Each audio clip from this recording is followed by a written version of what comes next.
Minahal niya may kasalanan. Minahal niya may sakit. Amen? Kahit anuman ang katayuan niya, anuman amoy niya, okay lang. At mahal mo siya. At mahal mo sa Panginoon. Itaas naman kung ano yung katayuan niya.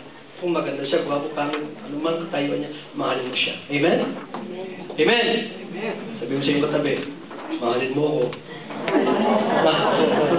Kasi aming mahalin mo ako, ha? Mahalin mo ako. Ang Panginoon ito ginawa sa babae. Hopeless. Ha? Wala nang pag-asa. Wala nang pera. Wala nang kayamanan na pwedeng gawin sa kanyang buhay. Nung nilapitan niya ang Panginoon. Ito napakasarap. Nung lumapit sa Panginoon, hindi siya binigo ng Panginoon. Nakuha niyo, ha? Hindi niya alam.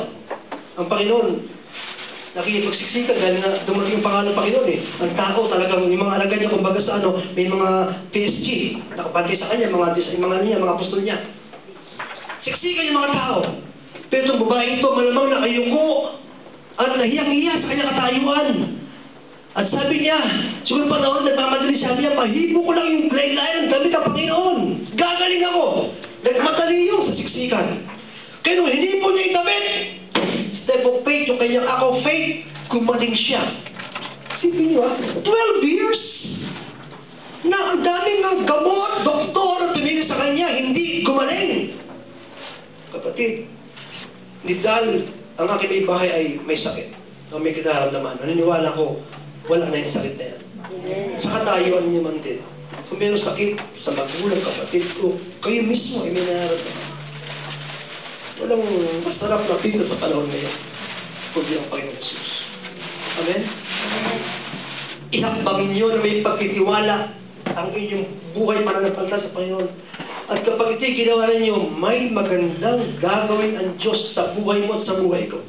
Tulad ng babaeng ito, nung siya'y lumabi sa Panginoon, hinihilis yung hiya niya. Maraming tao nahiya eh. Pag nalabi sa Panginoon, lalo pag may Bible ka ng hawak, marami dito nakaranas ang gano'n. Nahihiyang magdala ng Bible dahil ang Bible, ang kapal-kapal, bibit-bito mo rito. Dati kang sikat sa iyong barkada. Dati ikaw ang kopito ng panahon na yun. Ikaw ang matches, nakahawak ng Bible. Kakitsaw ka ng barkada mo. Oh, si Brad, nagba-Bible na. Si Brad, naging na. Si Brad, nagpipraise the Lord na. Maraming tao nahihiya sa gano'n.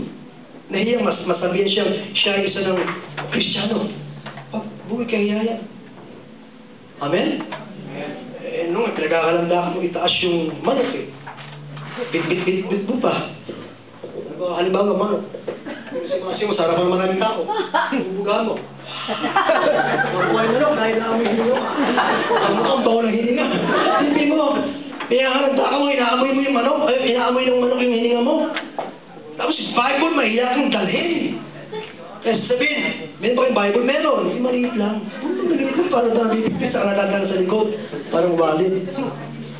Ikaw bigyan ka ng malaki. Naku, wag. Sasabihin ng barkado, ako yung isa ng pastor. Kakatsawa ka. Ay, nahihiya ka ngayon lumapit dahil kinakatsawa ka. Huwag kapatid. Huwag kang nahihiya. Dahil ang iyong nilapitan, hindi kinabigo sa paglapit mo. Ang nilapitan mo yung Jesus na makapangyarihan.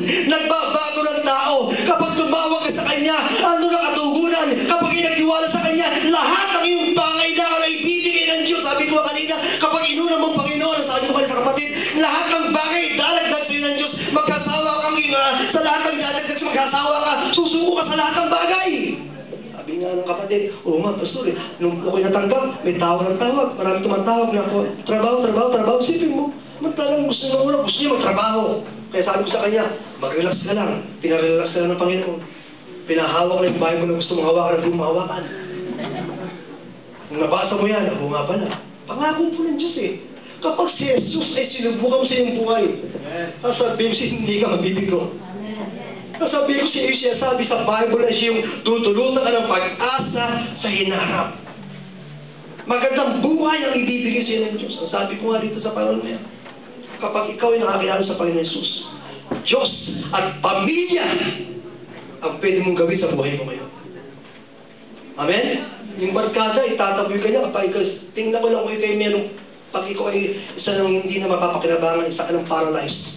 Tingnan mo lang kung dalaw-dalawin ka pa yan. Ay, Tingnan ko lang kapag ikaw ay naka-bedridden na. Tingnan ko lang kung kapag ikaw ay bulag na. Tingnan ko lang kapag putol na paa mo. Ano nga yung sabihin sa barkada mo? Tara, basketball tayo. Putol na paa, paano magbabasketball? Gusto talong araw, malakas ka. Okay lang po yung barkada, hindi masama ang bumarkada. Pero pag ang barkada ay naging masama na ginagawa, lumayo ka na. Pero ang barkada na nasa Panginoon, napakasarap. Kaya dapat barkadahin niyo, mga Kristiyan. Kasi hindi ka papahamak niyan. Ang akin, hindi ka papahamak. Dito, sa Korea, marami ko na nalaman. Mayaman na. Mayaman sa Pilipinas. Nahulga pa.